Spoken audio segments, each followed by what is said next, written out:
నమస్కారం. ముందుగా డిఆర్టీవీ న్యూస్ ప్రేక్షకులందరికీ కనుమ పండుగ శుభాకాంక్షలు తెలియజేస్తూ హెడ్లైన్ చూద్దాం.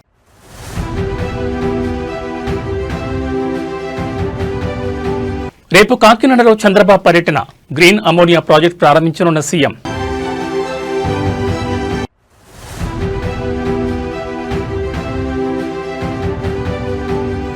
మీకిదే చివరి అవకాశం, ఎమ్మెల్యేల ఫిరాయింపు కేసులో స్పీకర్కు సుప్రీం హెచ్చరిక.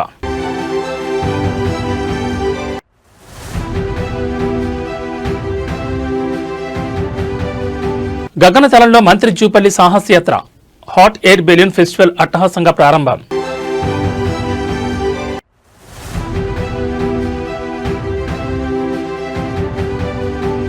సికింద్రాబాద్ అస్తిత్వాన్ని కాపాడుకుందాం, మాజీ మంత్రి తలసాని పిలుపు.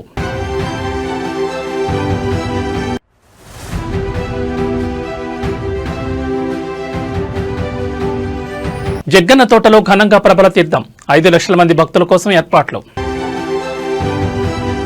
ఇక వివరాలు చూస్తే, ప్రపంచంలోని అతిపెద్ద గ్రీన్ అమోనియా ప్రాజెక్టుకు ఆంధ్రప్రదేశ్ ఆతిథ్యం ఇవ్వనుంది. AM green ammonia India private లిమిటెడ్లో green ammonia ప్లాంట్ను ప్రారంభించడానికి సీఎం చంద్రబాబు రేపు కాకినాడలో పర్యటించనున్నారు. చాలా సంవత్సరాలుగా పనిచేయని ఎన్ఎఫ్సీఎల్ ఫ్యాక్టరీని ఏఎం గ్రీన్ గ్రూప్ అనుబంధ సంస్థ అయిన AM green ammonia India limited కొనుగోలు చేసింది. కొత్త కంపెనీ తన గ్రీన్ అమోనియా ఉత్పత్తిని ప్రారంభిస్తుంది. వాస్తవానికి ఈ యూరియా ప్లాంట్ పబ్లిక్ లిస్ట్ చేయబడిన Nagarjuna fertilizers and chemicals limited యాజమాన్యంలో ఉండేది. ఏఎం గ్రీన్ అమోనియా దీన్ని 2024 ప్రారంభంలో కొనుగోలు చేసింది. ఈ ఒప్పందానికి ఏప్రిల్ 2024లో కాంపిటీషన్ కమిషన్ ఆఫ్ ఇండియా ఆమోదం లభించింది. ఏఎం గ్రీన్ గ్రూప్ గతంలో గ్రీన్కో జీరోసి అనుబంధ సంస్థ అయిన ఏఎం గ్రీన్ అమోనియా కాకినాడలో ప్రపంచంలోని అతిపెద్ద గ్రీన్ అమోనియా ప్రాజెక్టులో ఒకదాన్ని అభివృద్ధి చేస్తోంది. ఉత్పత్తిలో ఎక్కువ భాగం యూరప్కు ఎగుమతి చేయబడుతోంది. CM sir and honourable deputy CM sir AM green కంపెనీకి వచ్చి ఇక్కడ వీళ్ళ గ్రీన్ అమోనియా మ్యానుఫ్యాక్చరింగ్ ప్లాంట్ని ఇనాగ్రేట్ చేయడం జరుగుతుంది. ప్లేస్ అంతా ఒకసారి చెక్ చేసుకొని హెలిప్యాడ్ దగ్గర, రూట్లో, పైలాన్ ఇనాగ్రేషన్ దగ్గర, అట్లనే డయాస్ దగ్గర అన్ని నెసరీ బందోబస్తు అరేంజ్మెంట్స్ చేయడం జరిగింది. Will make sure that programme goes off peaceful. It is not about numbers అండి. ప్రతి చోట ఎంతమంది అయితే ఉండాలో, ఎంత అవసరం ఉందో అంతమంది మెల్ని డిప్లాయ్ చేయడం జరిగింది. ఇప్పటికే తగినంత సమయం ఇచ్చామని, ఈ లోపల నిర్ణయం తీసుకోవాల్సి ఉండేదని ధర్మాసనం పేర్కొంది. ఇకపై కూడా నిర్ణయం తీసుకోకుండా ఆలస్యం చేస్తే తగిన పరిణామాలు తప్పవని సుప్రీంకోర్టు స్పీకర్కు హెచ్చరించింది. మిగిలిన 3 ఎమ్మెల్యేలపై వెంటనే నిర్ణయం తీసుకోవాలని హైకోర్టు ఆదేశించింది. కోర్టు సూచనల ప్రకారం 2 వారాల్లో 3 ఎమ్మెల్యేలపై తీసుకున్న చర్యల వివరాలతో అఫిడవిట్ దాఖలు చేయాలి. ఈ కేసులపై 2 వారాల తర్వాత తదుపరి విచారణ జరగనుంది. ఈ సందర్భంగా స్పీకర్ తరపు న్యాయవాదులు మిగిలిన 3 ఎమ్మెల్యేలపై విచారణ పూర్తి చేయడానికి 4 వారాల సమయం కోరారు. దీనిపై స్పందించిన సుప్రీంకోర్టు 2 వారాల్లో స్పష్టమైన వివరాలు అందిస్తే అవసరమైతే 4 వారాల సమయం ఇవ్వడానికి సిద్ధంగా ఉన్నామని స్పష్టం చేసింది.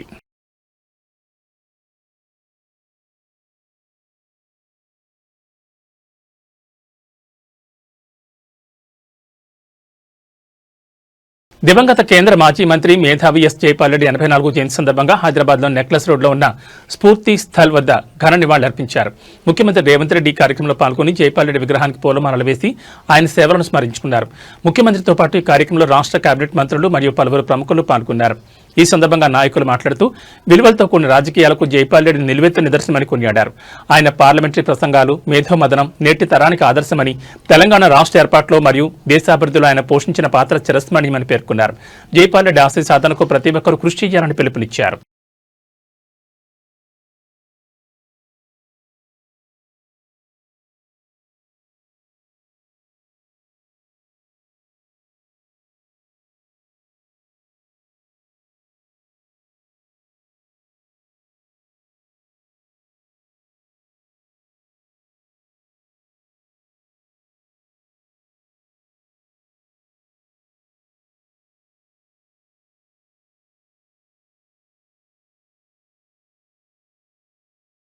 బీఆర్ఎస్ నేత మాజీ మంత్రి తలసాని శ్రీనివాస్ యాదవ్ మరోసారి కీలక వ్యాఖ్యలు చేశారు. సికింద్రాబాద్ పేరు మార్చేందుకు కుట్ర జరుగుతోందని అన్నారు. రేపు ఉదయం 9 గంటలకు సికింద్రాబాద్ అస్తిత్వం, ఆత్మగౌరవం పోరాటం ర్యాలీ జరుగుతుందని చెప్పారు.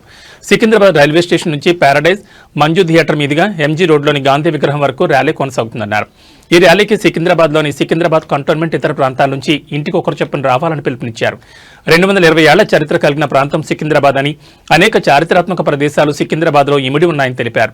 లష్కర్ బోనాలకు పెద్ద చరిత్ర ఉందని, సికింద్రాబాద్ను నామరూపాలు లేకుండా చేయాలని ప్రభుత్వం చూస్తోందని ఆరోపించారు. ఓవైపు ముఖ్యమంత్రి సికింద్రాబాద్ను టచ్ చేయలేదని చెబుతున్నారని, మరి నార్త్ జోన్ ఆఫీస్ ఎందుకు మల్కాజ్గిరిలో కలిపారో చెప్పాలని ప్రశ్నించారు. పోలీస్ డిపార్ట్మెంట్ ఎందుకు మల్కాజ్గిరి కమిషనరేట్లో పనిచేస్తుందో చెప్పాలన్నారు. ఈ ప్రభుత్వం మీద ఒత్తిడి తేవడానికి ఇదే మంచి సమయమని అన్నారు. సికింద్రాబాద్ అస్తిత్వం ఆత్మగౌరవ ర్యాలీ ఏదైతే ఒక శాంతియుతమైనటువంటి ర్యాలీని చేపట్టడానికి రేపు ఉదయం 9 గంటలకు సికింద్రాబాద్ రైల్వే స్టేషన్ మీదుగా Prashant theatre, clock tower, factory centre, అదేవిధంగా Manju theatre, Paradise, Gandhi statue వరకు ఈ ర్యాలీ కొనసాగుతుంది. అయితే సికింద్రాబాద్ అస్తిత్వం, సికింద్రాబాద్ ఆత్మ గౌరవానికి సంబంధించినటువంటి అంశంలో సికింద్రాబాద్ కంటోన్మెంట్, సికింద్రాబాద్ పరిసర ప్రాంతాల్లో ఉన్నటువంటి ప్రతి ఒక్కరికి రిక్వెస్ట్ చేసేది, ఇంటికి ఒక్కరు రండి. ఇదే మన యొక్క అస్తిత్వం, మన ఆత్మ గౌరవం. అందరూ కూడా భాగస్వామ్యం కావాల్సినటువంటి అవసరం ఉన్నది. నేను ప్రధానమైనటువంటి రాజకీయ పార్టీలు కానీ, స్వచ్ఛంద సంస్థలు కానీ అందరూ కూడా ఇన్వైట్ చేస్తాం. ఇది మన ప్రాంతం 220 సంవత్సరాల సుదీర్ఘమైనటువంటి చరిత్ర ఉన్నటువంటి ప్రాంతం. మీకు సికింద్రాబాద్ రైల్వే స్టేషన్ కావచ్చు, గాంధీ హాస్పిటల్ కావచ్చు, బొల్లారం కావచ్చు, అదేవిధంగా రాష్ట్రపతి విడిది కావచ్చు, కంటోన్మెంట్ కావచ్చు,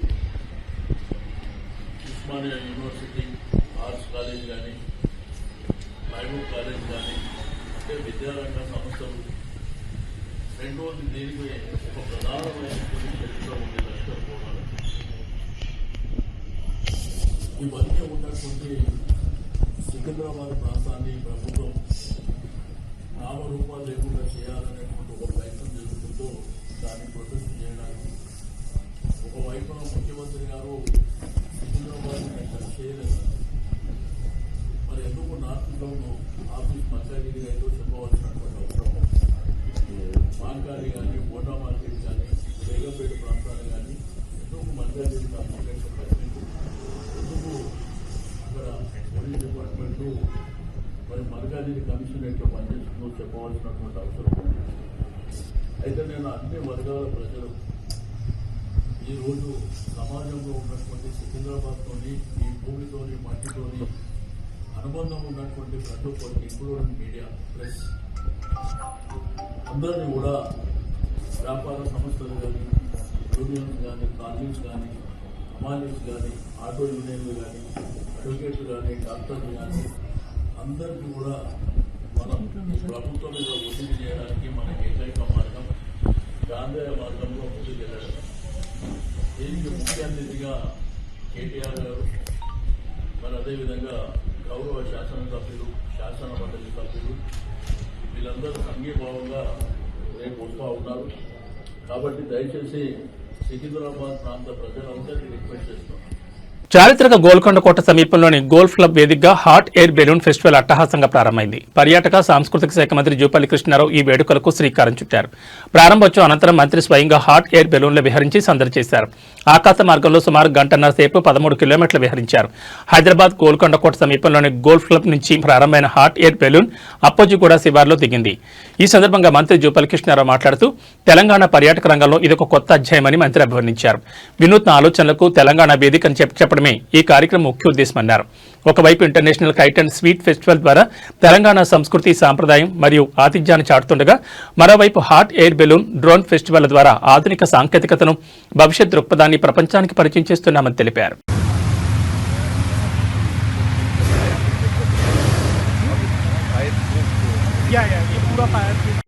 Anytime we need, we can go up and go out of the city fast. Now we are flying.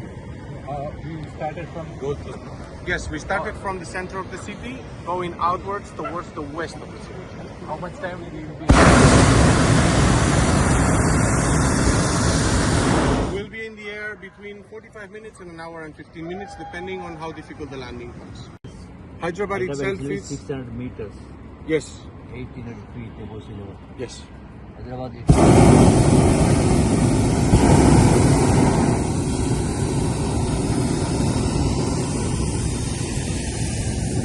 Just when we are going over and under and over and under the balloons, we have to. That means we are 300 meters This is above AGL ground or level. MSL? It is above ground level.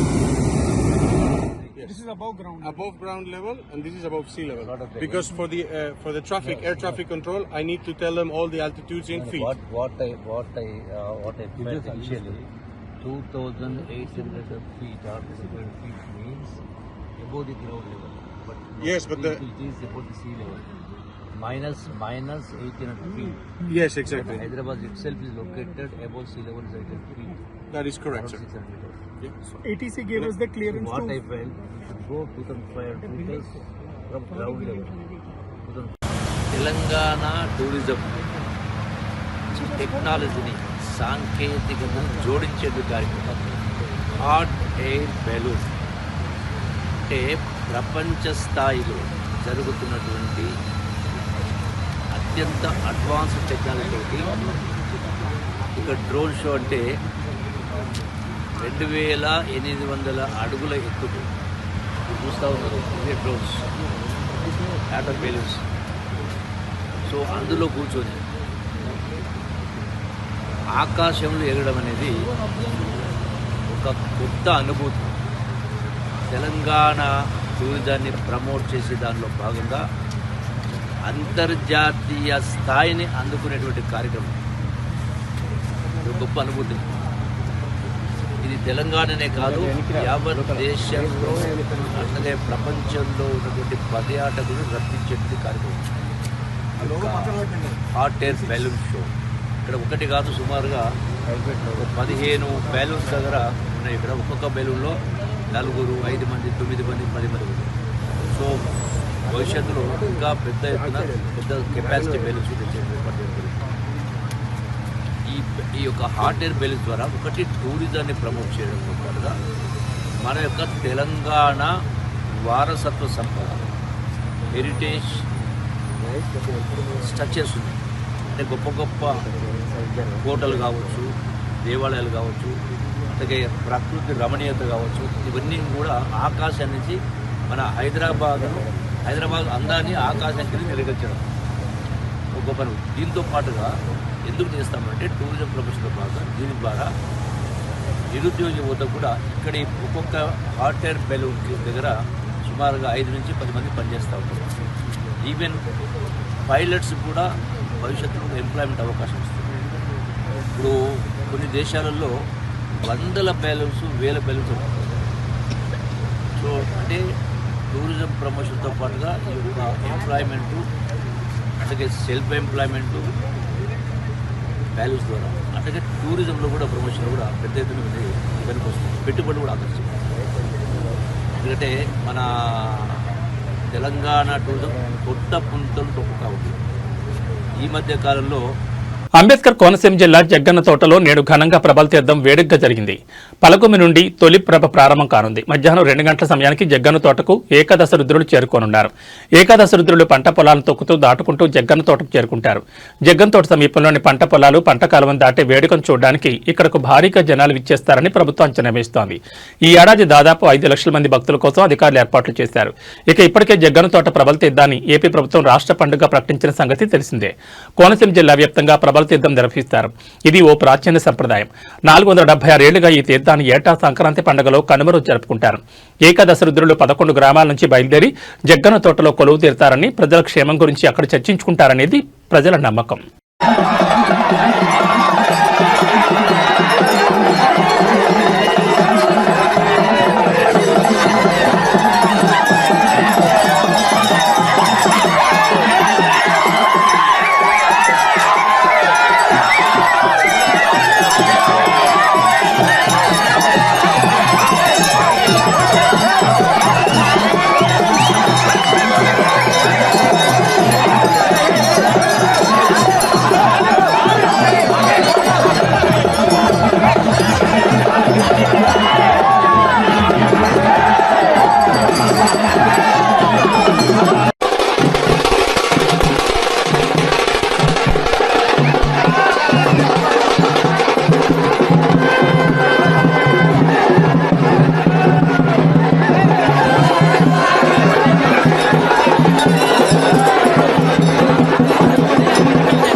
Telangana ముఖ్యమంత్రి రేవంత్ రెడ్డి ఉమ్మడి ఆదిలాబాద్ జిల్లాలో పర్యటించిన నేపథ్యంలో రాజకీయ వాతావరణం వేడెక్కింది. CM పర్యటనను అడ్డుకుంటామని భారత రాష్ట్ర సమితి నేత మాజీ మంత్రి జోగు రామన్ ప్రకటించడంతో పోలీసులు అప్రమత్తమయ్యారు.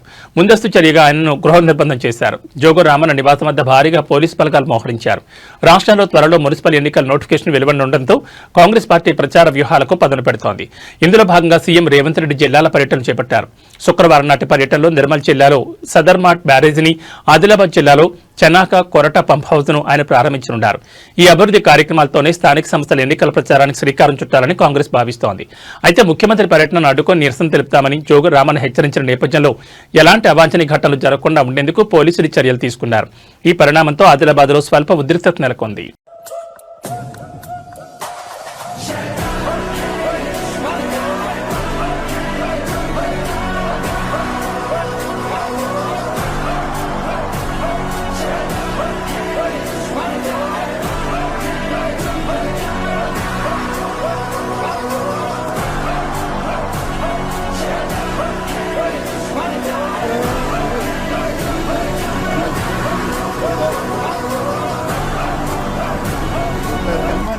ప్రజాదరణ ఆశ్రమ నిర్వాహకుడు, సామాజిక కార్యకర్త గాది ఎన్నయ్య ఇంట విషాదం నెలకొంది. ఎన్నయ్య తల్లి తెరిసమ్మ కన్నుమూశారు. అనారోగ్య సమస్యలు, వయోభారం కారణంగా గత రాత్రి ఆమె తుదిశ్వాస విడిచారు. ఆమె అంత్యక్రియలు రేపు జరగనున్నాయి. గత ఏడాదిగా తల్లి దగ్గరే ఉంటున్న ఎన్ఐఏ కేసులో ఇటీవల అరెస్టే ప్రస్తుతం చెంచల్గూడ జైల్లో ఉన్నారు. ఈ నేపథ్యంలో తన తల్లి చివరి చూపుకైనా ప్రభుత్వం ఎన్ఐఏకి అవకాశం కల్పిస్తుందా లేదా అని ఆయన శ్రేయోభిలాషులు చర్చించుకుంటున్నారు. కాగా మావోయిస్టులకు అనుకూలంగా వ్యాఖ్యలు చేస్తూ ప్రజలను ప్రేరేపించారనే ఆరోపణతో గాది ఎన్నయ్యను ఉపా చట్టం కింద అరెస్ట్ చేశారు.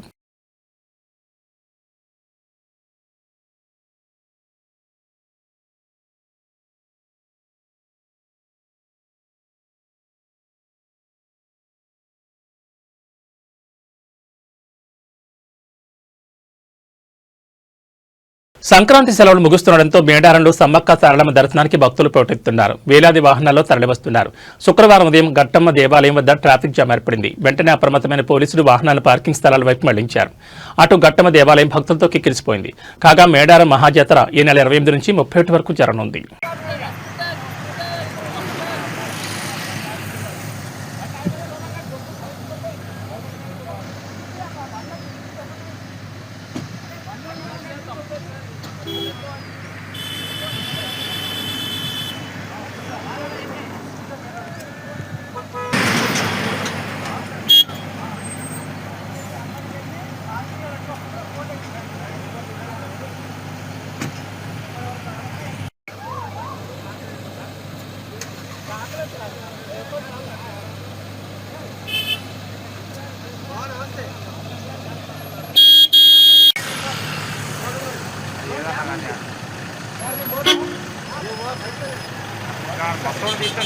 తెలుగు రాష్ట్రాల్లో సంక్రాంతి సంబరాలు అంబరాన్ని తాకుతున్నాయి. శ్రీ సత్యసాయి జిల్లాలో నిర్వహించిన సంక్రాంతి సంబరాలు 2వ రోజున మరింత ఉత్సాహంగా సాగాయి.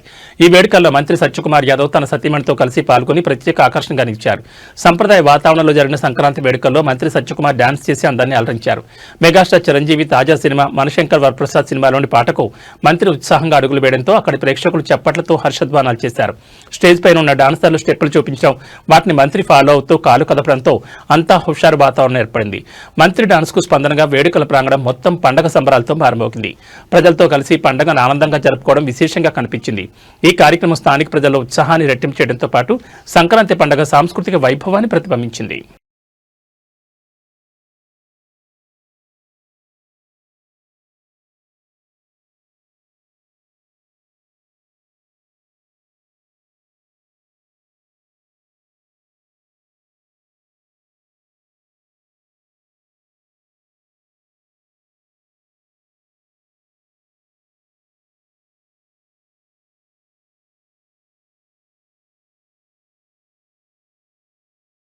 వరుస లొంగుబాట్లు, ఎన్కౌంటర్లతో కకావికలమవుతున్న మావోయిస్ట్ పార్టీకి మరో ఎదురు దెబ్బ తగిలింది. తాజాగా 52 మంది మావోయిస్టులు లొంగిపోయారు. ఛత్తీస్గఢ్లోని బీజాపూర్ జిల్లా SP doctor Jitendra Kumar Yadav CRPF అధికారులు ఎదుట గురువారం సరెండర్ అయ్యారు. లొంగిపోయిన వారిలో 21 మంది మహిళలు, 31 మంది పురుషులు ఉండగా వీరిలో 49 మంది మావోయిస్టులపై 1.41 కోట్ల రివార్డు ఉందని పోలీసులు తెలిపారు. సరెండర్ అయిన వారిలో Dandakaranya special zone AOB, Bhamragad area కమిటీకి చెందిన మావోయిస్టులున్నారని పోలీసులు తెలిపారు. రాష్ట్ర ప్రభుత్వం చేపట్టిన పునరావృత కార్యక్రమంలో భాగంగా వీరంతా లొంగిపోయినట్లు ఎస్పీ తెలిపారు. మావోయిస్టులు కాలం చెల్లిన సిద్ధాంతాలను వీడి జనజీవన స్రవంతిలోకి రావాలని ఎస్పీ పిలుపునిచ్చారు.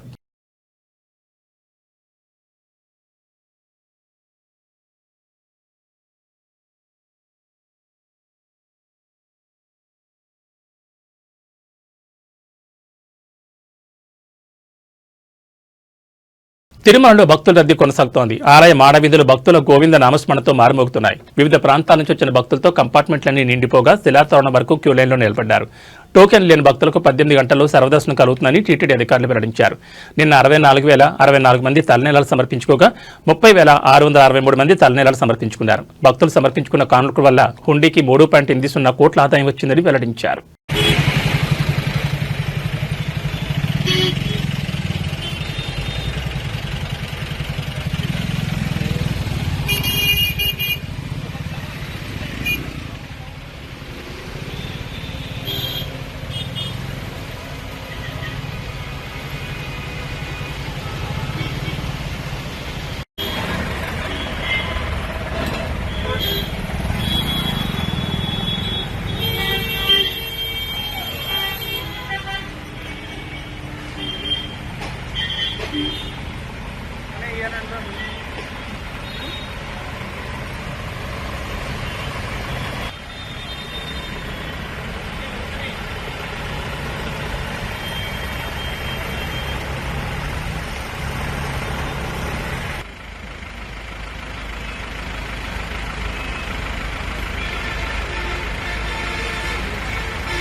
ఇవి బులెటిన్ విశేషాలు. నమస్కారం.